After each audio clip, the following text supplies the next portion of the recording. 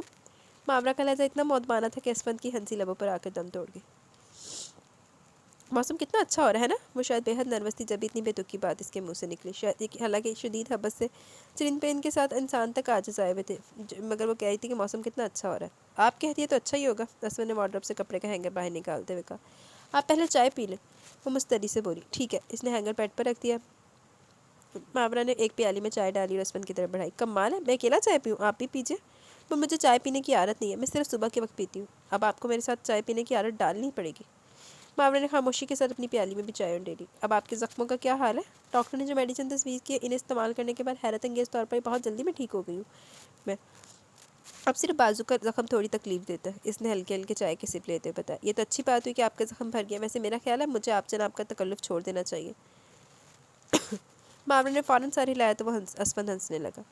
وہ چائے کی پیالی رکھ کر بڑی خاموشی اور مہوے سے دیکھ رہا تھا۔ ماورا کو گھبراہٹ نے آن گھیرا، وہ اپنے سر ہاتھ میں رونے لگی۔ یا اللہ، یہ سر فیصل کے ماموں کیسا خوفناک ہے۔ میں چائے والے برتن رکھا؟ اسفند کی مبہم سی ہوں پر اس نے سکون کا سانس لیا۔ عرشی نے جانے کس وقت فیصل کو فون کر دیا، وہ دونوں بہنوں کو لینے آیا ہوتا ہے۔ کل پھر آؤں گی، کپڑے بھی نہیں لائی تھی، پھر امی کو کام کا مسئلہ ہوتا ہے۔ اسفند نے اسے رکنے کا کہا تو عرشی نے جواب دیا۔ فیصل نے لے کر چلا گیا۔ ماورا نے کچن میں آ کر جائزہ لے تو معلوم ہوا عرشی سالن پکا کر گئی ہے۔ روٹیاں ہاٹ پاٹ میں تھیں، 2 قسموں کا کباب بھی فریزر میں موجود تھے۔ ماورا کو اس کے حد درجہ اپنائیت پر پیار آ گیا۔ آپ کے لیے کھانا لاؤں؟ اس نے ٹی وی میں مگن اسفند سے پوچھا۔ میں کچن میں آ کر کھا لوں گا، تم نکالو۔ اسفند نے بے تکلفی سے تم کا تخاطب استعمال کیا۔ ماورا کچن میں چلی گئی، اسفند اس کے پیچھے ہے۔ ماورا نے بہت کم کھانا کھایا، اسے اسفند کے ساتھ کھاتے ہوئے عجیب سا لگ رہا تھا۔ کھانے کے بعد اسفند نے اپنی گاڑی نکالی، وہ کہیں جا رہا تھا۔ ماورا کو پوچھنے کی ہمت نہ ہوئی، نہ اس نے بتایا، البتہ گیٹ بند کرنے کی ہدایت ضرور کی اس نے۔ چلو ہاں، آہستہ آہستہ ہی ہے نا سیٹنگ ہوئے گی، ایمرجنسی بھی آ دی۔ اسے اکیلے گھر میں بہت ڈر محسوس ہو رہا تھا۔ اسفند 2-2.5 گھنٹے بعد واپس آیا، 10:30 سے اوپر کا وقت تھا۔ اس کے ہاتھ میں بہت سارے پیکٹس تھے۔ آئی ایم سوری ماورا، مجھے دیر ہو گئی، اصل میں بازار چلا گیا تمہارے لیے کپڑے اور دیگر چیزیں لینے۔ امی اور آپا نے کہا تھا کہ تمہارے لیے گرمیوں کے کپڑے ضرور لوں۔ اب دیکھو میری چوائس کیسی ہے، تمہیں ساتھ نہیں لے کر گیا کہ بہت دیر ہو جائے گی۔ وہ پیکٹس اس کے ہاتھ میں تھما کر کمرے میں چلا گیا۔ اس کی نظر سے اوجھل ہونے کے بعد فوراً بعد ماورا نے بے تابی سے تمام چیزیں دیکھ ڈالی اور خود کو بہت خوش قسمت محسوس کیا۔ اسفند نے اسے بیڈ روم سے آواز دی تو اس کے پاس آ گئی۔ کہو پسند آیا کہ نہیں سب کچھ؟ باقی آپ کی چوائس بہت اچھی ہے، آپ کا بہت بہت شکریہ۔ اس میں شکریہ والی کوئی بات نہیں، میرا فرض ہے۔ کچھ دنوں کے بعد تم شیری آپا کے ساتھ بازار جا کر کچھ شاپنگ کرنا۔ وہ فراخ دلی سے بولا تو ماورا اور خوش ہو گئی۔ اسفند تمام دروازوں کو لاک لگا کر اندر آیا تو ماورا سائڈ ٹیبل پر رکھا پیکٹ اٹھا رہی تھی۔ یہ نہیں۔ اسفند نے نرمی سے اس کے ہاتھ سے ریپر میں لپٹا پیکٹ لے لیا۔ البتہ یہ پھول تمہارے لیے۔ اس نے سرخ گلابوں کا بکے اس کی طرف بڑھایا، جس کے ساتھ ننھا سا کارڈ بھی منسلک تھا۔ ماورا شرمندہ سی تھی۔ اسفند اس کے پاس بیٹھ گیا۔ یہ بھی تمہارے لیے، تمہاری رونمائی کا گفٹ ڈیو تھا، آج لیا۔ اسفند نے ریپر کھول کے اس کی طرف نازک سا بریسلٹ بڑھایا۔ اس وقت اتنی ایمرجنسی تھی، کچھ لینے کا ہوش ہی نہیں تھا۔ پھر ہماری شادی نارمل حالات میں ہرگز نہیں ہوئی جو ایسی رسومات کی پرواہ ہوتی۔ وہ صاحب کو اسے بولا۔ ماورا نے بریسلٹ وہیں رکھ دیا، شاید اسے اسفند کی بات بری لگی۔ پھول اس طرح کے عالم میں اس نے نوچ دیا۔ اب وہ اسے دیکھے جا رہی تھی۔ تو آپ نارمل لڑکی سے نارمل حالات میں شادی کرتے؟ کوشش کے باوجود ماورا کا لہجہ تلخ ہو گیا تو اسفند کو حیرانی ہوئی۔ ماورا کیا ہوا؟ وہ اپنی جگہ سے اٹھ کر اس کے پاس آ گیا۔ کچھ نہیں۔ اسفند نے ہاتھ اس کے کندھے پر رکھ دیا تو اسے برقی رو اپنے اندر دوڑتی محسوس ہوئی۔ کچھ تو ہے جو تم مجھے 7 روز سے لفٹ ہی نہیں کروا رہی۔ وہ شوق ہو گیا۔ فیصل کہہ رہا تھا ماموں آپ اس حسن کے ایمونیشن ڈپو کو سنبھال سکتے۔ وہ اس کی طرف جھکا تو مابرہ کی سانس سینے میں اٹک گئی۔ وہ کوشش کے باوجود اسفن کی گرفت میں آزاد نہ ہو سکی۔ وہ غلط نہیں کہہ رہا تھا، اسفن اس کے کان میں بولا، تم واقعی بے بہا حسن کی مالک ہو۔ اس کے گال پر پھول سا کھلا۔ یہ میری طرف سے خراج تحسین ہے۔ وہ بہہ کے لہجے میں بولا تو مابرہ اپنی ڈوبتی ابھرتی سانسوں کو دھڑکنوں کو سنبھالتی رہ گئی۔ آنے والے دنوں میں اسفن کو اندازہ ہو گیا کہ مابرہ بہت اچھی لڑکی ہے، ہم درد اور حساس ہونے کے ساتھ ساتھ بہت ڈرپوک اور زندگی کے روشن پہلوؤں پر نظر رکھنے والی تھی۔ اسفن نے پوری ایمانداری سے سہن کر رکھے گی اپنی چاہت اس کے حوالے کی۔ مابرہ اپنی قسمت پر ناز آتی کہ اسفن جیسا مکمل اور بھرپور مردانہ صفات کا حامل صرف اور صرف اسی کا اس پر صرف اس کا حق ہے۔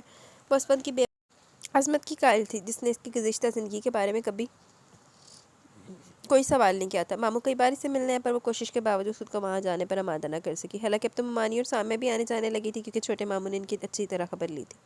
اسفن سے مشورہ دیا کہ تم گھر پر بور ہوتی ہے تو مصوری کی کلاسز اٹینڈ کرنا شروع کر دو، کیونکہ مابرہ کو فائن آرٹ سے خصوصی لگاؤ تھا۔ پھر اسفن سے کتنی بار شکایت کر چکی تھی وہ گھر اکیلی ہوتی ہے، شیرین اور باقی گھر والے بھی آتے جاتے تھے، پر مگر اتنا فالتو وقت تو کسی کے پاس بھی نہیں ہوتا جو ہم وقت اس کے پاس رہتا۔ وہ گاؤں سے بھی 2 چکر لگا آئی تھی، اب گھر میں تنہائی سے کاٹ کھانے کو دوڑتی۔ اسفن آتا تو وہ شکر ادا کرتی اور سارے دن کی رودات شکایتی انداز میں سے سناتی۔ تبھی اسفن نے اسے مشورہ دیا کہ وہ گھر سے قریبی انسٹیٹیوٹ میں مصوری کی کلاسز جوائن کر لے۔ بہت خوش تھی، گھر کا سب کام کرنے کے بعد وہ انسٹیٹیوٹ چلی جاتی اور اسفن کی آمد سے کچھ دیر پہلے آ جاتی۔ اب اسے بوریت کی شکایت نہیں رہی تھی۔ اسد نے تیسری بار آنکھیں مل کر غور سے دیکھا، شاید اس کی آنکھوں کا وہم تھا، پر نہیں، وہ پری پیک کر پورے آب و تاب سے دلکشی کے ساتھ فائل پکڑے مصروف عمل تھی۔ اسد کتوں آ گیا؟ 100% وہی تھی۔ وہ اجاز کے گھر جاتا رہتا تھا اور وہاں اس لڑکی کو دیکھا تھا جو اپنے ٹیرس پر دنیا جہاں سے بے خبر دکھائی دیتی تھی۔ پہلی بار تیرے نظر اس کے دل کے آر پار ہوا۔ اجاز سے اس کی بابت معلوم کیا تو اس نے شانے اچکا دی۔ اس کے بعد وہ روز اجاز کی طرف جانے لگا کہ شاید اس کی ایک جھلک ہی نظر آ جائے۔ جب بیتابی حد سے سوا ہوئی تو اسد نے بہادری سے کام لیتے ہوئے اس کے بارے میں اپنے طور پر معلومات کرنے کی کوشش کی۔ اسے کارآمد معلومات حاصل نہیں ہوئی، صرف اس کے نام کے بارے میں پتہ چلا۔ ڈینی نے امریکہ میں اپنے بزنس کے معاملات کو نپٹانے کے لیے سواہ روانہ کر دیا۔ وہ جون تو کر کے 5 ماہ بعد لوٹ آئے۔ اجاز کے گھر بھی روز جاتا، پر اب اس حسینہ کی جھلک خوابوں کو رہ گئی تھی۔ وہ کئی بار اس کے گھر کے سامنے سے گزرا، فطری شرافت آڑے آ گئی۔ وہ ایک معزز خاندان کا سپوت تھا اور اس اجنبی لڑکی کا خاطر یوں اسٹریٹ لورز کی طرح گلی گلی گھوم رہا تھا۔ فطرتاً اسد بزدل تھا، ماورا کا پیچھا کرنے کا خیال ایک بار بھی اس کے ذہن میں نہیں آیا۔ وہ گھنٹوں سڑک پر گاڑی دوڑاتا، شاید وہ کہیں نظر آ جائے، مگر وہ دوبارہ اس کے دکھائی نہیں دی۔ اب مصوری کی کلاسز نے کچھ عرصہ قبل جوائن کی تھی، اس کا گوہر مقصود اسے یہاں نظر آ گیا۔ اب اسے کھونے کے موڈ میں ہرگز نہیں تھا۔ تو ان پتر چالتا صحیح، ایڈا تو رہندا نہیں بیچارہ، کھون دے موڈ چ نہیں سی، تو کھو چکے آئے۔ اس لیے تو تمام بزدلی بلائے طاق رکھتے ہوئے اسد نے مابرہ کا پیچھا کرنے کا فیصلہ کیا۔ اس مختصر سے عرصے میں اس نے کتنے خواب دیکھ ڈالے۔ مما اس پہ شادی کے لیے دباؤ ڈال دی تھی اور مسلسل انکار کیا جا رہا تھا۔ آج اسے یقین ہو گیا بھر کی سارا دن انکار پر قائم نہیں رہ سکے گا۔ اچھا جی، خودے بندے کوئی نہ پہنچ جائیں انہیں رشتہ لے کے۔ اسد مابرہ کے ساتھ شیری آپا کے گھر آیا تو سب ان کے رکنے کا اصرار کرنے لگے۔ مابرہ مان گئی، پر اسفن نے سہولت سے انکار کر دیا اور اسے بھی آنکھیں دکھائی جو ملتجی سے انداز میں سے کہہ رہی تھی میں یہی رہوں گی۔ اسفن نے اس کے اشاروں کو نظر انداز کرتے ہوئے واپسی کا قصد کیا تو اس کا منہ پھولا سا تھا۔ گھر داخل ہوتے اس نے پرس صوفے پر اچھالا، روندھی لیٹ کی۔ وہ اس کی خفگی کا واضح اظہار تھا۔ وہ آہستہ آہستہ رو رہی تھی۔ اسفن نے اس کا رخ اپنی طرف موڑا تھا، اس کی آنکھیں پانیوں سے لبریز تھی۔ مابرہ نے اس کا ہاتھ جھٹک دیا اور دور ہو گئی۔ میرے ساتھ بات مت کریں، ارشی میری کتنی منتیں کری تھی، میں نے اسے رکنے کا وعدہ کیا تھا اور آپ؟ ماورا مارے رنج کی اس کی آواز پھر آ گئی۔ تم وہاں رک جاتی تو میرا کیا ہوتا؟ اسفن نے مسکراہٹ دبا کر کہا، میں تمہارے بغیر ایک پل نہیں رہ سکتا۔ وہ جو آفس میں اتنے گھنٹے گزارتے ہیں، وہ چمک کر بولی، پھر دھڑام سے بیڈ روم کا دروازہ بند کر کے نکل گئی تو اسفن سر پر ہاتھ پھیر کر رہ گیا۔ وہ کچھ دیر انتظار کرتے رہ کہ شاید وہ آ جائے، مگر آدھا گھنٹہ گزر جانے کے بعد اس کے آثار نظر نہیں آئے۔ آخر ناک کو رگڑتی سو سو کرتی وہ آ ہی گئی۔ چہرہ لال بھبکا ہو رہا تھا، جس نے بیڈ سے تکیا اٹھا اور واپسی کے لیے مڑی۔ اسفن نے اس کا دوپٹہ پکڑ کر کھینچا تو اپنی چونک میں گرتے گرتے بچی، تکیا بھی ہاتھ سے چھوٹ گیا۔ لڑائی ختم۔ اسفن نے سیز فائر کا اعلان کیا، صرف ایک شرط پر۔ کون سی؟ آپ مجھے اگلے ہفتے ارشی کی طرف لے جائیں گے، میں 2 دن رہوں گی وہاں۔ ٹھیک ہے، اگلے ہفتے دیکھا جائے گا۔ یہ فاؤل ہے، مابرہ نے منہ پھلا لیا۔ مابرہ سچ مچ میں تم سے اب دور نہیں رہ سکتا، اتنی مختصر سی مدت میں تم نے مجھے اپنا عادی بنا لیا۔ تم سے دوری کا تصور میرے لیے بہت تکلیف ہے، تم میرے روم میں بس گئی ہو۔ مجھ سے ناراض مت ہوا کرو، تم سے پہلے کسی کو چاہا نہیں ہے نا، اس ذائقے سے پہلی بار آشنا ہو۔ اسفن کے لہجے میں سچائی جھلک رہی تھی۔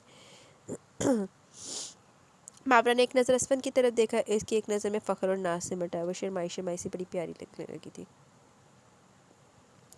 کوئی بڑی تیزی سے پیچھے بھاگتا ہوا مابرہ سے ٹکرایا، وہ گرتے گرتے بچی۔ اس کے ہاتھ سے پرس چھوٹ کے نیچے جا گرا، اسے سخت غصہ آیا تھا۔ کون جنگلی تھا جسے کچھ نظر نہیں آ رہا تھا؟ وہ ٹکرانے والے کی طرف مڑی جو معذرت طلب نگاہوں سے دیکھ رہا تھا. آئی ایم سوری مس. وہ خوش پوش تھا. اسمارٹ نوجوان کہیں سے بھی جنگلی لگ رہا تھا. بھلا یہ کیا طریقہ بھاگنے کا؟ کم از کم انسان اپنی آنکھوں سے کام لے. اس کا لہجہ تلخ تھا. میں نے کہا نا میں بہت شرمندہ ہوں. اسد کو معذرت کرنے کے لیے الفاظ ہی نہیں مل رہے تھے. حالانکہ سب کچھ اس نے جان بوجھ کر کیا تھا. مابرا اس کی سوری کو نظر انداز کرتی نکل گئی. دوسرے دن مابرا انسٹیٹیوٹ آئی تو وہی نوجوان اندرونی گیٹ پر کھڑا تھا. السلام علیکم. میں بھی ہی مصوری سیکھنے آتا ہوں. اصل میں اپنی کل والی شرمندگی کم کرنے کے لیے میں نے سوچا تلافی کے لیے کوئی بھی طریقہ اختیار کیا جائے. سو یہ پھول حاضر ہے. اس نے بکے ماورا کی طرف بڑھایا. سب اسٹوڈنٹس انہیں دیکھ رہے تھے. ماورا نے خاموشی سے بکے لے لیا. وہ نہیں چاہتی تھی کہ ذرا سی بات کا افسانہ بن جائے. وہ اپنے کام سے کام رکھتی تھی. کلاس میں اس نے کسی سے رسمی سے لائک نہیں رکھی. اور یہ لڑکا وہ سر چھٹک کے ریزل پر لگی ادھوری تصویر کی طرف متوجہ ہوگی. اسد چور نگاہوں سے اس کے دل کے سراپے کا جائزہ لے رہا تھا. وہ پہلے سے بھی بڑھ کر حسین و تر و تازہ نظر آ رہی تھی. اس کے سراپے میں کوئی انوکھی سی بات تھی جو فی الحال اسد کی سمجھ میں نہیں آ رہی تھی. وہ ہلکے انگوری رنگ کے سوتی کپڑوں میں ملبوس بہت جاز میں نگار لگ رہی تھی. اس کے اندر دوسروں کو متوجہ کرنے والی بے اختیار سی کشش تھی. وہ سر جھکا اپنے کام میں مصروف ہوتی جبکہ دوسری بہت سی نگاہیں سے ٹٹول رہی ہوتی. کچھ کے سینے سے بے اختیار ٹھنڈی آہیں نکلتی جاتی. ماورا جان کر بھی انجان بن جاتی. سچی طرح معلوم تھا بہت سے دل پہ نوجوانی سے پیاسی نگاہوں سے دیکھتے ہیں. اس انسٹیٹیوٹ میں بہت سے شعبے تھے جہاں لڑکے لڑکیوں کو بہت سے ہنر سکھائے جاتے تھے. جن میں cooking, flower making, textile designing, glass painting, موسیقی اور جانے کیا کچھ شامل تھا. عمارت بہت وسیع زمین پر تعمیر کی گئی تھی. اسد کسی بھی طرح مابرا سے راہ و رسم بڑھانے کی فکر میں تھا مگر ابھی تک بات سلام دعا سے آگے نہیں آئی تھی بڑھی تھی. مابرا کے لیے دیر رہنے والا انداز اسد کو پیچھے ہٹنے پر مجبور کر رہا تھا. مابرا کا گھر تو وہ دیکھ آیا تھا. اس نے اپنے اثر و رسوخ کو کام میں لاتے ہوئے مابرا کا فون نمبر بھی حاصل کر لیا تھا. اسفن بیڈ روم میں ایک اہم کیس کی فائل کو دیکھ رہا تھا. جب سے وہ ڈیوٹی سے آیا تھا تب سے اس فائل کو لے کر بیٹھا ہوا تھا. مابرا نے کھانے کا پوچھا تو اس نے انکار کر دیا. بیڈ روم میں بند ہو گیا. مابرا نے مجبوراً اکیلے کھانا کھایا. بوریت کے ساتھ ساتھ اس نے 9 بجے والی فائلیں خبریں سنی اور کچن میں آ کر کھانے والے برتن دھوئے. پھر لان میں آگے چند منٹ ٹہلنے کے بعد اس کی طبیعت چارٹ ہو گئی. وہ اندر آ گیا. دھیرے سے دروازہ کھولا. اسفن ہنوز اس فائل میں گم تھا. فون اس کے پاس پڑا تھا. کمپیوٹر بھی اٹھا کر وہ یہیں لے آیا تھا. مابرا پلیز دروازے اور گیٹ بند کر دینا. میں دیر تک مصروف رہوں گا. وہ مصروف سے انداز میں ایک نگاہ اس پر ڈال کر بولا اور دوبارہ فائل اور کمپیوٹر کے روشن منیٹوں کی طرف متوجہ ہو گیا. ماورا وہیں سے پلٹ گئی. غصے سے پورا زور لگا کر گیٹ بند کر دیا اور ٹی وی لاؤنج میں آ گئی. صوفے پر سر کے نیچے کشن رکھ کر دراز ہوگی سے بہت غصہ آ رہا تھا. یوں لگ رہا تھا جیسے اسفندی سے نظر انداز کر کے بہت بڑا جرم کیا ہو. اتنی دیر بات کھولتے سوچتے دماغ کے ساتھ میں نیند کی وادیوں میں اتر گیا. اسفند کے خلاف بے پناہ شکوے شکایت کا امبار لے کر اسفند نے 1:30 بجے کے قریب کمپیوٹر آف کیا. حقیقتاً بے پناہ تھک چکا تھا. ذہنی ورزش نے اس کے اعصاب کو تھکا دیا تھا. کتنی دیر کرسی کی پشت سے سر ٹکائے وہ آنکھیں موندے پڑا رہا. وہ کرسی پیچھے کر کے اٹھا. جہازی سا اس بیڈ پر ماورا موجود نہیں. سے جھٹکا سا لگا. کام کی طرح سے ایک سیکنڈ کے لیے بھی ماورا کا خیال لیا. اس کا خیال تھا کہ دروازہ بند کر کے بعد وہ یہیں آ کر سو گئی ہوگی. اسے ٹی وی لاؤنج میں سوتے دیکھ کر اسفند کے سینے سے ایک پرسکون سانس برآمد ہوئی. اس نے کھڑے کھڑے چھپ کر ماورا کے بالوں میں انگلیاں پھنسا کر اس کا سر ہلایا تو ہمیشہ سے نیند کی کچی ماورا کی آنکھیں ایک دم کھل گئی. اسفند کو سر پر کھڑے دیکھ کر اسے اپنی تمام تر خفگی یاد آ گئی. اس نے اس کے ہاتھ پر جھٹک دیے. اندر سو. یہاں کیوں پڑی گئی ہو؟ میری مرضی. جہاں دل جائے سو. اس کے انداز میں نہ خود سے غصہ تھا. اچھا بھائی تمہاری مرضی. میں تو اپنے بیڈ روم میں سونے جا رہا ہوں. میں سے یہ بتا دوں کہ ٹی وی لاؤنج میں کچھ ہوائی چیزوں کا بسیرا ہے. تمہیں بتانا میرا فرض ہے. میرے ساتھ کئی بار ایسے واقعات ہو چکے ہیں. اسفند مسکراہٹ لبوں میں دبائے اپنے کمرے میں آ گئے. اس کے پیچھے بھاگتی ماورا تھی. اس نے شولڈر سے اسفند کی شرٹ بھی پکڑ لی تھی. میں اتنی دیر وہاں سوتی رہی. اگر مجھے کچھ ہوتا تھا تو ہمیشہ کی بزدل ماورا کے سینے میں دل کی جگہ کو اس وقت پنکھا چل رہا تھا. اسفند مسکراہٹ چھپانے کے لیے کپڑے بدل کے ڈریسنگ روم میں آ گیا. ماورا ابھی تک خوف زدہ تھی. ہم اس گھر میں نہیں رہیں گے. میں نے ایک میگزین میں ایسے گھر کے متعلق کہانی پڑھی تھی. میں یہاں نہیں رہوں گی. ماورا اس کے پاس سمٹی پڑی تھی. ہائے اب کیا ہو گیا؟ میرا تو خوف کے مارے دم نکل جائے گا. وہ اس کے دائیں بازو کے گھیرے میں آ گئی. بند لرزتی پلکوں کے ساتھ اس نے اسفند کو سچ مچ ماورائی مخلوق نظر آئی تھی. خوفزدہ اتنی کہ اسفند کو افسوس ہو رہا تھا. میں نے جھوٹ بولا تھا تمہارے ساتھ. باقی ماورا نے اپنا سر اوپر اٹھایا. بالکل سچ. اسفند نے دوسرا بازو بھی اس کے گرد حمائل کیا. کیوں؟ اس لیے کہ مجھے پتا تھا تم ناراض اور ضد میں وہیں سے ہوگی. ماورا تمہیں میری مصروفیت کا عادی ہونا پڑے گا. ہو سکتا ہے مسلسل کئی راتوں کو گھر سے باہر دیر سے آؤں. میری ساری نارمل روٹین اپسیٹ ہو جائے. تمہیں آج بتا رہا ہوں کیونکہ پولیس لائف میں ایسے اتار چڑھاؤ آتے رہتے ہیں. تم ابھی سے خود کو ذہنی طور پر تیار کر لو. ماورا اس کے بالوں میں اسفند اس کے بالوں میں ہاتھ دھیرے دھیرے پھیرتا کہہ رہا تھا. آپ کو اگر اتنے مصروف رہنا تو میرے ساتھ شادی کیوں کی تھی؟ آپ کی اتنی بیزی لائف میں شادی پلان ہی کیوں کی؟ وہ بچوں کے سے انداز میں بولی. شادی پلان کر کے نہیں کی جاتی. یہ زندگی کا حصہ ہوتی ہے. تم سے شادی میری قسمت میں لکھی گئی تھی. ماورا اس کے پاس سے اٹھ گئی اور بالکل بیڈ کے سرے پر لیٹ گئی. مجھے آپ سے محبت کرنی نہیں چاہیے تھی. وہ رو رہی تھی. اسفند نے اپنی جگہ لیٹے لیٹے اس کا بازو پکڑا اور اپنی طرف گھسیٹا. کیوں؟ میں تمہاری محبت کے قابل نہیں ہوں کیا؟ آپ سے پہلے مجھے محبت کے لفظ ٹھیک سے آشنائی بھی نہیں تھی. میں نے صرف آپ سے محبت کی. میں چاہتی ہوں کہ آپ کا سارا وقت میرے لیے ہو. آپ ڈیوٹی سے آنے کے بات کوئی کام مت کرے. جس طرح آج آپ اس فائل میں مصروف تھے اور پڑھ رہے تھے, انتہائی توجہ سے, میرا دل چاہا کاش میں بھی وہ فائل ہوتی, آپ اتنی توجہ سے مجھے دیکھتے پڑھتے. اس کے بچکانہ ضدی سی حسرت پر اسفند کو ہنسی آ گئی. جانم اب بتاؤ, اتنی توجہ سے تمہیں اپنی دیکھ رہا اور تم ہو کہ لفٹ ہی نہیں کروا رہی. اسفند اس کی پانی سے لبریز آنکھوں میں جھانکا. میری ساری توجہ اور محبت صرف تمہارے لیے, وہ شدت جذب سے بولا. اس کی شوخ و رفتہ نگاہوں کی گرمی سے ماورا بکھلا کے دو مسکرانے لگا. اب گریزاں کیوں؟ ماورا نے دونوں ہاتھ اپنے چہرے پر رکھ لی. اس کی نگاہوں کی گرمی اب اس کے لیے ناقابل برداشت تھی. چلو جی وہ ٹینشن دے رہا تھے تد نہیں برداشت, جی نہیں دے رہے تھے تد بھی نہیں برداشت. سنیے, کسی روز گاؤں چلے, میرا دل چاہ رہا ہے اماں اور زوبی آپا سے ملوں. ماورا کی فرمائش پر اسفند نے بغور اس کا چہرہ دیکھا. میں تو نہیں جا سکتا, البتہ تمہیں فیصلے کے ساتھ بھجوا سکتا ہوں. ہاں ٹھیک ہے, کتنا مزہ آئے گا نا, میں اکیلے رہ کر بور ہو گئی ہوں. آپ اتنا لیٹ آتے اور صبح سویرے دوبارہ نکل جاتے. اس نے منہ بس اور کا پرانا شکوہ دہرایا تو اسفند ٹھنڈی سانس لے کے رہ گیا. فیصل اسفند کی ہدایت پر اسے اسی روز گاڑی لے گیا اور اس کے ساتھ عرشی گاؤں لے گیا, اور اس کے ساتھ عرشی بھی تیار ہوگی. مغیر صغیرہ اور زوبیہ کی خوشی اتنی تھی, ماورا کو دیکھ دیکھ کر نہال ہو رہی تھی. ماورا کو یہاں رہتے وہ بہت مزہ آ رہا تھا. اس کی ساس جی نے وہ اب اماں کہنے لگی تھی, انہوں نے بتایا کہ زوبیہ کا بہت اچھا رشتہ ہے. اسفند آئے گا تو اسے پوچھ کر فائنل کروں گی. زوبیہ کی خوشی سے لال چہرے کا سبب اب اس کی سمجھ میں آیا. بلا کر اس نے اپنی محبت پا لی. زوبیہ کے بڑوں کے شاہ میر کے خاندان والوں کے ساتھ پرانے تنازعات تھے جو اب جا کر ختم ہوئے تھے. انہی کے دور تو کی وجہ سے انہوں نے اپنی محبت کا راز کسی پر ظاہر نہیں ہونے دیا. ملا کر 7 برسوں کے بعد ان کی خاموش محبت جیت گئی اور سگینہ نے شامیر کا رشتہ تنازعات ختم ہو جانے کے بعد قبول کر لیا تھا. اب ان کا ارادہ جلدی شادی کرنے کا تھا تاکہ اس فرصت بھی سرخرو ہو سکے. ماورا یہاں بہت خوش تھی. اس کی آمد کے بعد سے روز کوئی نہ کوئی سے ملنے اور دیکھنے کے شوق میں چلا تھا. پھر عرشی نے بھی یہاں بہت ہی دوستیاں پالی ہوئی تھی, جس کے باعث اماں کے گھر میں میلے کا سا سما رہا تھا. وہ خود بھی ملنے ملانے کی شائق تھی. 13 روز تو پر لگا کر اٹھ گئے, وقت گزرنے کا احساس ہی نہ ہوا. 6 ستمبر کی آخری تاریخیں تھی.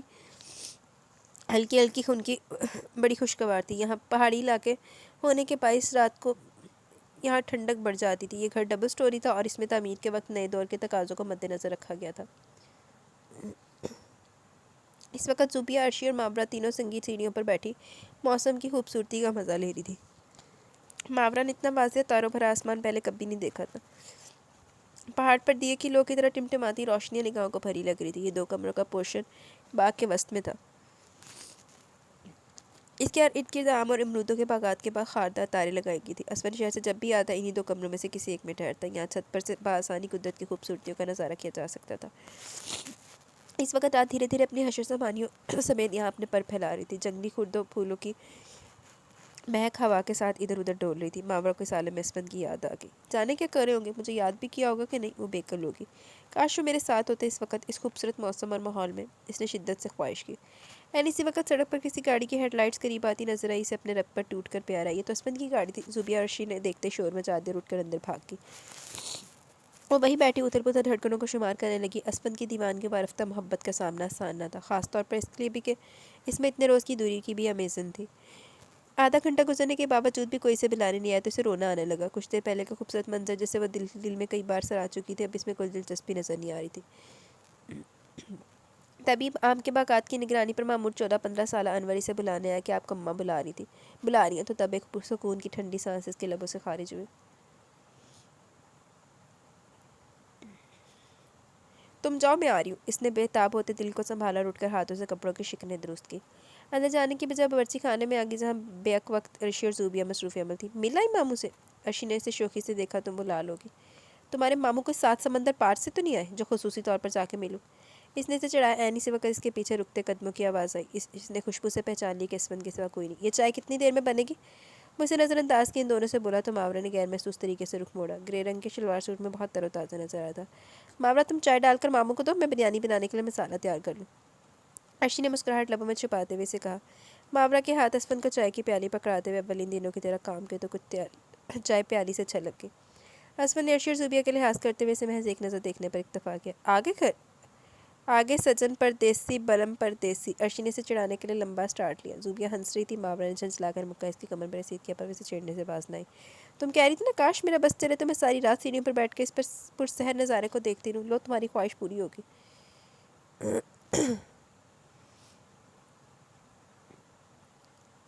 ماموں آ گئے. اب بھلے جتنی دیر مرضی وہاں بیٹھی رہنا ماموں کے ساتھ, کیونکہ وہ جب بھی آتے ہیں وہاں ٹھہرتے ہیں. عرشی سنجیدگی سے مشورہ دے رہی تھی. جاؤ اسفند, آرام کرو, تھکے ہوئے ہو, اور بہو تم بھی جاؤ. اماں کی بات پر سے ڈھیرو شرم نے آن گھیرا۔ دیکھا نانی کتنی سمجھدار ہے، عرشی پھر اس کے کان میں منہ گھسیٹ کر بولی۔ اسمن چلا گیا تو وہ زوبیہ کے پاس بیٹھ گئی۔ کچھ دیر بعد عرشی نے زبردستی سے اٹھا کر اندر بھیجا۔ مابرہ نے بالکل عام سے لہجے میں اسمن کو سلام کیا تو بیٹھ چھوڑ کر اٹھا۔ کتنی سمارٹ ہو تم، صرف سلام پٹر کھا رہی ہو، تیرا دن تیرا صدیوں کے برابر لگے مجھے، اور تم یہاں آ کر بیٹھ گئی، واپسی کا نام ہی نہیں لیا۔ خالی گھر خالی کمرہ مجھے کاٹ کھانے کو دوڑتا تھا۔ کتنی بار رات سوتے میں نے تمہیں اپنے پہلو میں تلاش کیا۔ کل اتوار ہے، آج میں جلدی واپس آ گیا، گھر صرف کپڑے بدلنے کے لیے رکا، اور دیکھ لو اب یہاں ہوں، تم ساتھ لے کر کل جاؤں گا۔ وہ اسے دیکھتے بولنا شروع ہو گیا۔ اور اگر میں نہ جانا چاہوں تو، کیونکہ میرا دل یہاں لگ گیا، اماں سے مجھے بہت عقیدت و محبت ہوگی۔ وہ سندھی شکل بنائے بولی۔ اور اماں کے بیٹے کا کیا؟ اور اماں کے بیٹے کو جو تم سے محبت ہوئی ہے، اس کا کیا بنے گا؟ اسمن نے بازو آگے بڑھا کر اس کا ہاتھ پکڑا تو اس کے سینے سے آ لگی۔ آئی مس یو، میں مس کرنے کی چیز ہوں، وہ شرارت سے بولی۔ اسمن نے اس کے سارے بال بکھیر دیے۔ تمہارے انسٹیٹیوٹ سے 4-5 بار فون آیا، کوئی لڑکی تھی تمہارا پوچھ کر فون بند کر دیتی، اس نے تم نے تھی چھٹیاں بھی تو کی ہیں۔ ماورا سوچنے لگی، اس نے اس لڑکی کو اپنا فون نمبر دیا؟ سوچنے پر بار بار اس کے ذہن میں ایک ہی جواب آیا کہ اس نے کسی لڑکی کو اپنا فون نمبر نہیں دیا۔ جانے کس لڑکی کے ہاتھ میں اس کا نمبر کیسے لگ گیا؟ اسمن کچھ کہہ رہا تھا، پریشانی میں وہ سن ہی نہیں پائی۔ بار بار ایک سوال دل و دماغ میں ہتھوڑے پر سارا تھا کہ اسے فون کرنے والی لڑکی کون ہے؟ اسمن نے سونے کے بعد وہ اسی نقطے پر اٹکی رہی۔ وہ اتنی حساس ہو گئی تھی کہ ذرا ذرا سی باتوں پر بھی پریشان ہو جاتی تھی۔ اسمن پانی پینے کے لیے اٹھا تو وہ ہنوز جاگ رہی تھی۔ ماورا کوئی پریشانی ہے؟ وہ کروٹ لے کر اس کی طرف دراز ہو گیا۔ یوں ہی نیند نہیں آ رہی، اس نے اسفند کو ٹالا۔ آؤ میں سلانے کی کوشش کرتا ہوں۔ وہ اسے ساتھ لگاتے ہوئے بولا تو ماورا نے ساری سوچوں کو ذہن سے جھٹک دیا اور سونے کی کوشش کرنے لگی۔ تو دس دے بیبیوں نے سیدھی سیدھا طرح کہ میں تو کسی نے نمبر نہیں دیتا۔ اسد کی نگاہوں میں سے دیکھ کر روشنی سی بھر گئی۔ مس ماورا، آپ نے اتنے دل لگا دیے؟ اس نے کوشش کی تھی کہ اس کے لہجے میں وارف کی نہ چھلکنے پر۔ ماورا کو اس کی بتابی ایک آنکھ نہ بھائی، خام کا ہی لڑکا کمل ہونے کی کوشش کرتا تھا۔ میں تو پریشان ہو گیا کہ خدا نہ خواستہ شاید آپ کی طبیعت خراب ہو، آپ کو کوئی حق نہیں پہنچتا کہ میرے لیے پریشان ہو۔ وہ اس کی بات کاٹ کر خشک لہجے میں بولی اور آگے بڑھ گئی۔ اسد کی پریشانی پر شکنوں کا جال سا بن گیا، وہ ماورا کے پیچھے لپکا۔ وہ اس کے ساتھ ساتھ چل رہا تھا۔ ماورا نے پلٹ کر اسے سخت نگاہوں سے دیکھا اور کلاس روم میں داخل ہو گئی۔ اسمن کے جانے کے فوراً بعد ڈور بیل بجی۔ ماورا گیٹ پر گئی تو کوریئر تھا۔ اس نے رسید پر وصولی کے دستخط کے لیے تو ایک عدد رنگ برنگے پھولوں کا بوکے اور کارڈ دے کر چلا گیا۔ ماورا خوش ہو گئی کہ آج اس کی سالگرہ تھی۔ وہ سمجھی کہ شاید اسفن کی طرف سے یہ سب۔ اس نے کارڈ کھولا، صاف لکھائی میں غزل لکھی ہوئی تھی۔ رنگ خوشبو میں اگر حل ہو جائے، فصل کا خواب مکمل ہو جائے، چاند کا چوما ہوا گلاب سرخ میں ہوا اور وہ بادل ہو جائے، نرم سبزے پر ذرا چھپ کر چلے، شبنمی رات کا آنچل ہو جائے۔ آخر میں نام کی بجائے اونلی فار یو لکھا ہوا تھا، مگر یہ ہینڈ رائٹنگ تو اسمن کی ہرگز نہیں تھی۔ اسی وقت فون کی گھنٹی بجی۔ اس نے ریسیور اٹھایا۔ ہیلو، دوسری طرف سے سانسوں کے سوا کوئی آواز نہیں آ رہی تھی۔ اس نے کئی بار ہیلو ہیلو کہا، دوسری طرف سے کوئی جواب نہیں ملا۔ اس نے جو ہی ریسیور رکھا پھر بیل شروع ہو گئی۔ اب بھی کوئی نہیں بول رہا تھا۔ مسلسل 4 بار ایسا ہوا تو وہ خوفزدہ ہو گئی۔ وہ پھول، کارڈ اور اب یہ فون، جانے کون تھا جو اسے خوفزدہ کر رہا تھا۔ کتنی دیر شعلہ صاحب کے ساتھ وہ ٹیلی فون کے پاس بیٹھی رہی۔ پھر فون کی گھنٹی بجی تو اچھل پڑی اور ڈری ڈری نگاہوں سے ٹیلی فون سیٹ کی طرف یوں دیکھا جیسے وہ کوئی افریت ہو۔ اگر یہ عام رونگ کال ہوتی تو وہ خوفزدہ بھی نہ ہوتی، پر اس خاموشی کے باعث وہ الجھن میں پڑ گئی۔ پھر اس کے گاؤں جانے کے بعد اسفند کی زبانی کسی نامعلوم لڑکی کے فون کالز کا تذکرہ اب اس نے ملا کر اسے انجانے خدشات میں ڈال دیا۔ اب کی دوسری طرف اسفند تھا۔ ماورا کے سینے سے سکون بھری برآمد ہوئی۔ اتنی دیر سے کیوں فون اٹھایا؟ بس ایسے ہی۔ مدت تک شانت ہو گئی۔ میں شاید جلدی آ جاؤں، تم تیار رہنا، کہیں لانگ ڈرائیو پر چلیں گے اور کھانا بھی باہر کھائیں گے۔ بچوں کی طرح خوش ہو گئی۔ اسفند کے آنے کا وقت ہو رہا تھا۔ اس نے نہا کر جلدی جلدی گیلے بال سلجھائے، وہ کپڑے نکال رہی تھی جب اسفند واپس آ گیا۔ آپ کے لیے چائے بناؤں؟ وہ برش رکھ کر اس کے پاس آئی۔ پولیس کی مخصوص یونیفارم میں اسے روز اول کی طرح بہت اچھا لگا۔ نہیں رہنے تو میں بھی چینج کروں تو گھر سے نکلتے ہیں۔ وہ آنکھیں موندے موندے بولا۔ اچھا، آپ کے لیے کون سے کپڑے نکالوں؟ جو دل کرے نکال دو۔ یونیفارم بدلنے چلا گیا۔ وہ نہا کر نکلا تو ماورا کپڑے بدل چکی تھی۔ آپ اتنے اچھے کیوں ہیں؟ اس نے ٹائی اسفند کے ہاتھ سے لے لی۔ یہ اتنی تعریف کیوں ہو رہی ہے میری؟ وہ اس کے ہاتھ سے ٹائی لے چکا تھا۔ اس لیے کہ آپ ہیں ہی تعریف کے قابل۔ مسکا پالش بٹرنگ۔ وہ مسکرانے لگا تو ماورا روٹ کی۔ میں کیوں بٹرنگ کروں گی؟ بس آج آپ مجھے بہت اچھے لگ رہے ہیں۔ ویسے اچھا نہیں لگتا؟ لگتے ہیں جب کہتے کہ اماں کے پاس چلیں، چلو آؤ شینی آپا سے ملنا ہو، سارا دن وہی رہ لینا، اور جب شاپنگ کرنے کا کہتے ہیں، وہ جیسے انگلیوں پر گنواتے ہوئے بولی۔ شاپنگ میں تمہیں ضرور کرواؤں گا، آفٹر آل تمہاری سالگرہ، اپنی پسند کا گفٹ لینا۔ وہ گاڑی کی چابی اٹھا رہا تھا جب پھول اور کارڈ پر اس کی نگاہ پڑی۔ یہ کون ہے جو تمہیں برتھ ڈے وش کرنے میں مجھ سے بازی لے گیا؟ وہ کارڈ اٹھانے لگا۔ ماورا نے اس کے ہاتھ سے کارڈ چپٹ لیا۔ اسفند چلے نا، دیر ہو رہی ہے۔ وہ غیر محسوس طریقے سے کارڈ دراز میں ڈال چکی تھی۔ اسفند کے ساتھ اس مشہور ریسٹورنٹ میں پہلی بار آئی۔ اسد نے جانی پہچانی ہنسی کی آواز پر بے اختیار گردن گھما کر اپنے پیچھے والے ٹیبل پر نگاہ ڈالی تو جیسے ہٹانا بھول گیا۔ سلور گرے کپڑوں میں ملبوس بالوں کا اونچا سا جوڑا بنائے ماورا بڑی منفرد لگ رہی تھی۔ اس کے ساتھ وہ جو کوئی بھی تھا اس کی پشت اثر کی طرف تھی، وہ اس کی صورت دیکھ نہیں پایا۔ البتہ ماورا کی ہنسی اور نگاہوں سے اس نے اندازہ لگایا کہ ماورا کے ساتھ بیٹھا شخص خاص الخاص ہے۔ جاز کے ساتھ اس کی دعوت پر یہاں ڈنر کرنے آیا تھا۔ ماورا وہ شخص کچھ دیر کے بعد اٹھے اور باہر والے دروازے کی طرف مڑے۔ تب اسد نے اس کی شکل دیکھی۔ 30-32 سالہ نوجوان، بہت ڈیشنگ اور سلجھا ہوا تھا۔ ماورا اس کے کندھے سے کندھا ملائے چل رہی تھی۔ اسد کو حسد کی اندیکھی آگ کے شعلے اپنے دل تک پہنچتے محسوس ہونے لگے۔ سوری یار، وہ ایکچولی نا مجھے نا ڈسٹ الرجی ہے بہت زیادہ، تو ابھی آج میں نے ڈسٹ والا کام کچھ زیادہ ہی کر لیا، تو وہ مجھے اتنی زیادہ چھینکیں آ رہی ہے کہ بار بار ناول میں نا مجھے ویڈیو کو پاز کرنا پڑ رہا ہے۔ آخر اس کے ساتھ یہ کون ہے جس کے ساتھ ماورا اتنی فری ہو رہی ہے؟ اس نے جلتے بھنتے دل کے ساتھ سوچا۔ پتہ تو ساڑھے ہی سوا ہونا۔ کچھ دیر پہلے وہ جس ماحول کو انجوائے کر رہا تھا ابھی اسے ذرا بھی نہیں بھا رہا تھا۔ ماورا کے جانے کے بعد جیسے کسی چیز میں بھی تازگی نہیں رہی تھی۔ اجاز اٹھو چلتے، اس نے ہکا بکا اجاز کا بازو پکڑ کر جیسے باہر کی طرف دوڑ لگائی، مگر سے دیر ہو چکی تھی۔ ماورا اس کا ساتھی کہیں بھی نظر نہیں آ رہا تھا۔ بڑے زور کی آندھی ہے، اس کے بعد موسلادھار بارش شروع ہوگی۔ ان دونوں کا لانگ ڈرائیو پر جانے کا پروگرام ادھورا رہ گیا۔ ماورا گاڑی میں بیٹھی تھر تھر کانپ رہی تھی، کیونکہ سردیوں کی پہلی بارش تھی۔ ایک دم سے ٹھنڈک زیادہ ہوگی، یوں لگ رہا تھا جیسے کسی نے جادو کے زور سے موسم بدل ڈالا ہو۔ ماورا سب سے پہلے گاڑی سے اتر کر اندر بھاگی۔ کوریڈور میں رکھے ٹیلی فون کی گھنٹی مسلسل بجی جا رہی تھی۔ ہیلو، اس نے بجتے دانتوں کے ساتھ زبان کو بمشکل زحمت دی۔ آج دیوان ریسٹورنٹ میں آپ کس کے ساتھ تھی؟ کسی نے چھوٹتے سر سے لہجے میں دریافت کیا۔ اس لہجے میں ایک عجیب سا استحقاق تھا۔ ماورا کو ذہن پر بھرپور زور دینے کے باوجود بھی یاد نہ آ سکا یہ لہجہ، یہ آواز کس کی ہے۔ خوف کی زیادتی سے اس کے اعصاب وائلن کی طرح تاروں کی طرح بجنے تن گئے۔ کون ہو تم، اور یہ سوال پوچھنے کا مقصد؟ میں آپ کا سب کچھ ہوں، سب کچھ۔ وہ سب کچھ پر زور دے کر کہا گیا اور فون بند کر دیا گیا۔ اسد اندر آیا تو ماورا کی رنگت ہلدی کی طرح زرد ہو رہی تھی۔ وہ بے دم سی بیٹھی ہوئی تھی۔ ماورا کیا ہوا؟ اسفن اس کے پاس بیٹھ گیا۔ اللہ سے لاکھ دی لعنت ماورا دے کہ جڑی اپنے بندے نو کچھ نہیں دس دی پی، لاکھ لعنت ہی ہے ویسے۔ مجھے سردی لگ رہی ہے۔ وہ رونا شروع ہوگی۔ اٹھو یہاں سے، میں تمہارے لیے کمبل لاتا ہوں، بستر پر جا کے لیٹو۔ اسفن پریشان ہو گیا۔ ماورا کو کمبل اڑانے کے بعد ڈاکٹر کو فون کرنے کے لیے نکلنے کا تو ماورا نے اسے روک دیا۔ پلیز آپ کہیں مت جائیں، مجھے ڈر لگ رہا ہے، میرا دل گھبرا رہا ہے۔ اس نے ماورا کے نازک سے ہاتھ میں اپنے ہاتھ کو دیکھا تو رک گیا۔ ماورا کو تیز بخار ہو گیا، ساتھ فلو بھی۔ صبح اس کی کیفیت جو کی تو تھی۔ اسفن آفس نہیں گیا۔ صبح 9 بجے کے قریب فون کی گھنٹی بجی تو ماورا نے خوفزدہ نگاہوں سے ادھر ادھر دیکھا۔ اسفن شاید کچن میں تھا۔ وہ بیڈ سے اتر کر فون سٹینڈ کے پاس آئی۔ ہیلو، اس کا لہجہ بہت دھیما تھا۔ میں نے کل پوچھا تھا آپ کے ساتھ ریسٹورنٹ میں وہ کون تھا؟ وہی اس باز تحکم سے سوال کر رہی تھی۔ میں پوچھتی ہوں آپ ہے کون، اور اس طرح کے سوال کرنے کا حق آپ کو کس نے دیا؟ آئندہ اگر فون کیا تو اچھا نہیں ہوگا۔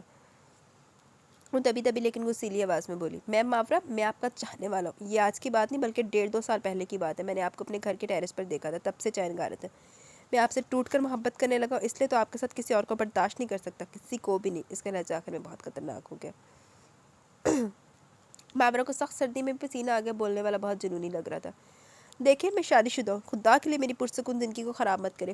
خدا کر کے تو مجھے صاحبان نصیب ہوا، پلیز آپ جو بھی ہے میرا پیچھا چھوڑ دیں۔ وہ ملتجی لہجے میں بھرائی ہوئی آواز میں بولی۔ سنو ماورا، میں اسد شاہ بول رہا ہوں، اب آپ کا پیچھا کسی صورت بھی نہیں چھوڑ سکتا۔ آپ کی صرف ایک جھلک کی خاطر میں روزانہ اجاز کے گھر جاتا تھا۔ مصوری کی کلاس اٹینڈ کرنے میں صرف آپ کی خاطر آتا ہوں۔ بڑی تلاش کے بعد مجھے اپنا گوہر مقصود ملا۔ کیسے دستبردار ہو جاؤ، ایک بات کان کھول کر سن لیں، کل آپ نے انسٹیٹیوٹ ضرور آنا ہے، ورنہ میں ملنے آپ کے گھر آ جاؤں گا۔ مجھے آپ کے شادی شدہ ہونے کا سن کر ناقابل بیان صدمہ پہنچا۔ اس کے باوجود میری چاہت کی شدت میں کمی نہیں آئی، بلکہ اب تو یہ میری انا کا مسئلہ بن گیا کہ کسی نے اور نے آپ کو حاصل کیوں کر لیا۔ یوں لگ رہا ہے جیسے میں انگاروں پر دوڑ رہا ہوں۔ آپ کے اسٹوپڈ ہسبینڈ کو تو میں دیکھ لوں گا۔ وہ دانت پیس کر بولا۔ اسفن کے قدموں کی چاپ سنائی دے رہی تھی۔ ماورا نے فک چہرے کے ساتھ فون کریڈل پر رکھ دیا، پھرتی سے بیل کی آواز بالکل بند کر دی۔ اس کوشش میں وہ ہانپ گئی، یوں لگ رہا تھا جیسے چوری کرتے پکڑی گئی ہو۔ ویسے لاکھ لعنت تیرے تے جہانے بھی پر بندے نے دس دی پی۔ ماورا، ناشتہ کر لو۔ اسفن نے ٹرے سائڈ ٹیبل پر رکھ کر اسے بولا۔ مجھے بھوک نہیں۔ کیوں بھائی، بھوک کیوں نہیں ہے؟ اور یہ فون ابھی کس کا آیا تھا؟ اسفن کا لہجہ بہت عام سا تھا، مگر بذات خود اس کے دل میں خوف چھپا ہوا تھا، اس لیے سے یوں لگا جیسے اسفن کو پتہ چل گیا کس کا فون تھا۔ رانگ نمبر تھا۔ اس نے نظر چرا کر کہا اور ہاتھ آنکھوں پر رکھ کر انہیں زور سے مسئلہ جیسے کچھ پڑ گیا ہو۔ اسفن کچھ دنوں سے نوٹ کر رہا تھا کہ ماورا بہت الجھی سی رہنے لگی۔ کوئی بات کرتا تو ہوں ہاں میں جواب دیتی، بے دلی سے تمام کام سر انجام دیتی۔ اس کے رویے سے ہر قسم کی گرمجوشی مقبول تھی۔ وہ صورتحال سے چنچلایا سا رہنے لگا۔ ماورا کی اتنی بھرپور توجہ کے بعد یہ سرد موری اس کے لیے ناقابل برداشت تھی۔ مسئلہ یہ تھا کہ منہ سے کچھ پھوٹتی بھی تو نہیں تھی۔ اس کے ساتھ ہوتی تو یوں لگتا جیسے کہیں اور انجانا سا خوف اس کے حسین چہرے پر ہمہ وقت رقصاں دکھائی دیتا۔ نہ جانے کون ہے، یہ بولتا ہی نہیں، بس گہری گہری سانسوں کی آواز سنائی دیتی ہے۔ CIL پر جو نمبر آئے وہ سب مختلف ٹیلی فون بوتھ کے۔ بہرحال میرے اپنے سورسز ہیں، میں پتہ کروا لوں گا یہ کون ہے۔ اسفن ابھی تک ٹیلی فون سیٹ کے پاس بیٹھا ہوا تھا۔ صبح سے 10 فون آ چکے تھے۔ اسفن گھر پر تھا، یوں ہر فون وہ خود ہی ریسیو کر رہا تھا۔ میرا خیال ہے یہ فضول ہی کوئی تنگ کرتا ہے۔ ماورا کی بات پر اس نے نگاہیں اٹھا کر اسے دیکھا تو اس نے فوراً رخ پھیر لیا۔ اسفن پرخیال انداز میں اس کی پشت کو دیکھنے لگا۔ وہ اٹھ کر کچن میں آگی سے خدشہ تھا کہیں اسفن اس کے چہرے کی اڑی اڑی رنگت سے واقعات کی تہہ تک نہ پہنچ جائے۔ جو ہی وہ چاولوں کو دم دے کر ہٹی، اسفند کچن میں چلا ہے۔ کیا بنا رہی ہو؟ دال چاول۔ وہ مختصر جواب دے کر سنک میں پڑے برتن دھونے لگی۔ وہ اس کی مصروفیت بغور دیکھنے لگا، یوں لگ رہا تھا وہ قصدن خود کو مصروف ظاہر کر رہی ہے۔ برتن دھونے کے بعد خام کا کیبنٹ میں تانگ چھانک کرنے لگی، اچھی بھلی ترتیب سے رکھی چیزوں کو ادھر ادھر کرنے لگی۔ اس دوران اسفند کی تیز نگاہیں سے اپنی پشت پر چپتی محسوس ہو رہی تھی۔ گھبراہٹ میں سیدھے کام بھی الٹے ہو رہے تھے۔ اس دوران فون کی گھنٹی سنائی دی تو یوں اچھلی جیسے کسی بچھو نے کاٹ لی ہو۔ اسفند الجھا سا کچن سے باہر آ گیا۔ ماورا کی افتاؤ خزاں کیفیت اس کی سمجھ میں نہیں آ رہی تھی۔ مسٹر اسفند، ماورا کا پیچھا چھوڑ دو، وہ صرف میری ہے، صرف میری۔ سنا تم نے؟ میں اب اس کے بغیر ایک منٹ بھی نہیں رہ سکتا۔ اس کی دن رات کی جدائی میرے بس سے باہر ہے۔ یہ سوچ کر ہی میرے اندر آگ سی بھر جاتی کہ ماورا تمہارے پاس ہے، تمہارے قبضے میں۔ اب اگر تم نے اسے چھوا تو زمین کے اوپر نظر نہیں آؤگے۔ میرے ہاتھ بہت لمبے، تمہارے تصور سے بھی کہیں زیادہ۔ اگر زندگی چاہتے ہو تو ماورا کو اپنی زندگی سے نکال دو۔ تمہارے پاس پورے 8 دن ہے، ماورا کو طلاق دے دو۔ وہ جو کوئی بھی تھا آج اس نے حواس پر بم گرانے کا تہیا کیے ہوئے تھا۔ اسفند دانتوں پر دانت جمائے اس کی بکواس بلکہ اشتعال انگیز بکواس سن رہا تھا۔ اس کے ایک لفظ ہیلو کہنے کے بعد اس نے بولنے کی نوبت ہی نہیں آنے دی، نہ وہ کوئی بات کہہ سکے، جبکہ دوسری طرف والے شخص نے بات کر کے فون بند کر دیا۔ اسفند نے دروازہ اندر سے لاک کر لیا۔ وہ ہرگز نہیں چاہتا تھا کہ اس کا اندرونی خلفشار اس کے چہرے سے ظاہر ہو پائے۔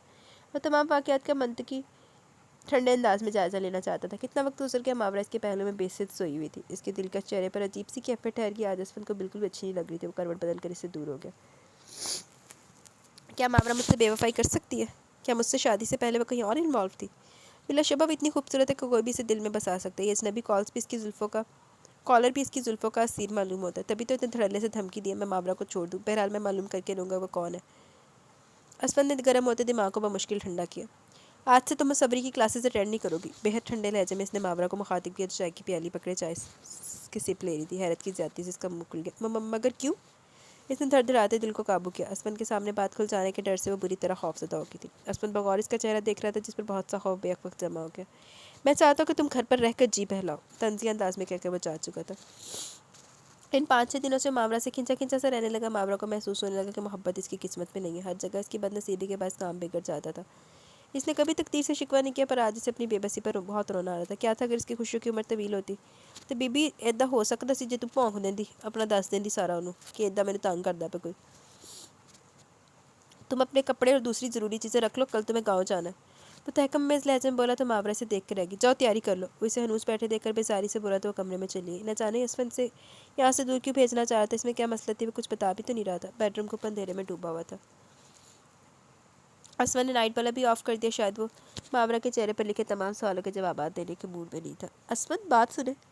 وہ کوہنیوں کے بل دراز ہو گئی اور اسفند کا بازو ہلایا۔ کیا بات ہے؟ اس کا بازو چھٹک کر پرے ہو گیا۔ لہجے میں اجنبی سے رکھائی اور سرد موری تھی۔ وہ وہیں دبک کی خاموشی سے آنسو بہانے لگی۔ وہ اسے گاؤں چھوڑ کر واپس آ گیا۔ ماورا بندیشوں کے سپرد تھی۔ اسفند کا یہ اجنبی روپ اس کے لیے دل دکھانے دینے والا تھا۔ اماں اور زوبیہ نوٹ کر رہی تھی کہ وہ جب سے آئی ہے بہت چپ چپ اور دل گرفتہ سی، جبکہ وہ دونوں اس کی آمد سے بہت خوش تھی۔ دوسرے ہفتے عرشی بھی چلی گئی کیونکہ اگلے ماہ زوبیہ کی شادی تقریباً طے پا گئی تھی۔ اب ماورا کو اپنی یہاں موجودگی کا جواب مثبت لگنے لگا۔ گھر میں روایتی مصروفیت تھی، پھر بھی اسے سوچنے سے فرصت نہیں ملتی۔ زوبیہ کی الماری میں سجی ڈھیروں کتابیں بھی اس کا دل بہلانے میں ناکام رہی۔ آج اسے گاؤں میں پوری 19 دن ہو گئے تھے۔ ماورا کا شک یقین میں بدل چکا تھا کہ اسفند کو اسد کے بارے میں سب کچھ معلوم ہو چکا ہے۔ اب شاید وہ اس کہانی کو انجام تک پہنچانے کے لیے اسے یہاں چھوڑ گیا۔ یقیناً وہ کسی فیصلے پر پہنچنے کے لیے تیار تھا۔ ماورا کے ذہن میں اخبار میں پڑھی گئی مختلف شہ سرخیاں گردش کرنے لگی۔ شوہر نے بیوی کے آشنا کو قتل کر دیا۔ شوہر نے اپنی بد کردار بیوی اور اس کے عاشق کو رنگے ہتھوں پکڑ لیا اور دونوں کو گولیوں سے چھلنی کر دیا۔ شوہر نے بد چلنی کے شبے میں بیوی کو طلاق دے دی۔ نہیں نہیں، اس نے آخر میں بے اختیار جھرجھری لی۔ اگر وہ اسفند کی زندگی سے نکل جاتی تو باقی کیا رہ جاتا۔ اس وقت وہ پل سے رات پر کھڑی تھی۔ اسفند سے یہاں چھوڑ کر کوئی بھول گیا۔ ماموں یاد آ رہے ہیں؟ عرشی نیم دراز ماورا سے مخاطب ہوئی جو کب سے ایک ہی جگہ دیکھ رہی تھی۔ نہیں، وہ ہڑبڑا کر سیدھی ہوئی۔ پریشان ہو نا؟ اف، اس کی آنکھیں گویا اس کے اندر کو پڑ رہی تھی۔ ماورا اس کے سوال کا جواب دینے کی بجائے اپنی ہتھیلیوں کو دیکھنے لگی۔ جب سے آئی ہو تمہاری کھوئی کھوئی کیفیت نوٹ کر رہی ہوں۔ یہ اداسی، یہ پریشانی بے سبب نہیں ہے۔ نانو کل زوبیہ خالہ سے کہہ رہی تھی شاید تم اور ماموں ایک دوسرے سے ناراض ہو۔ عرشی نے اسے بتا کر اور پریشانی میں ڈال دیا۔ اب تو اسے اپنے برے انجام کا 100% یقین ہو چکا تھا۔ بڑی مشکل سے اس نے عرشی کو سب ٹھیک ہونے کا یقین دلایا۔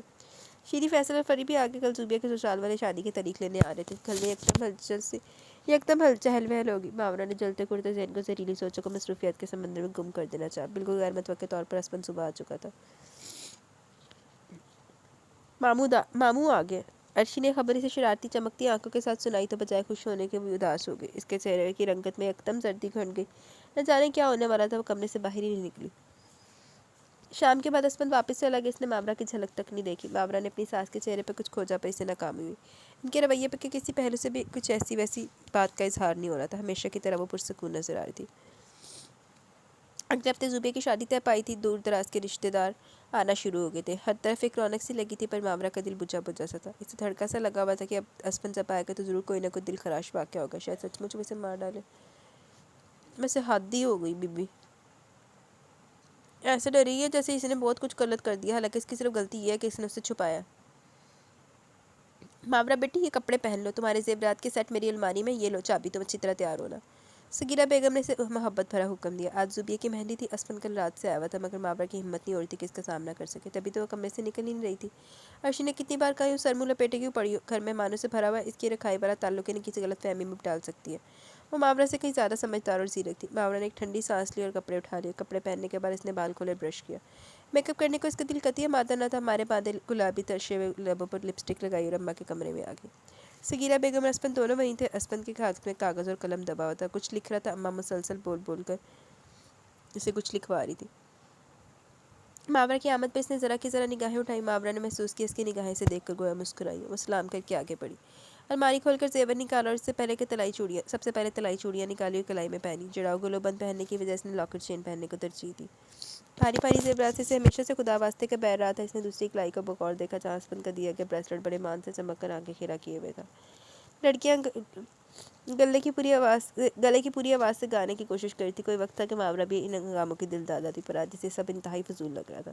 وہ قدر ہٹ کر بیٹھ گئی۔ اسپن مردانے میں تھا اور صبح سے بہت مصروف تھا۔ اگلی صبح اس سے بھی زیادہ مصروف تھی۔ زوبیہ کی کل رخصتی تھی۔ عرشی، فریم، ماورا، زوبیہ سمیت دوسری لڑکیاں بھی رات کے آخری پہر سوئی تھی۔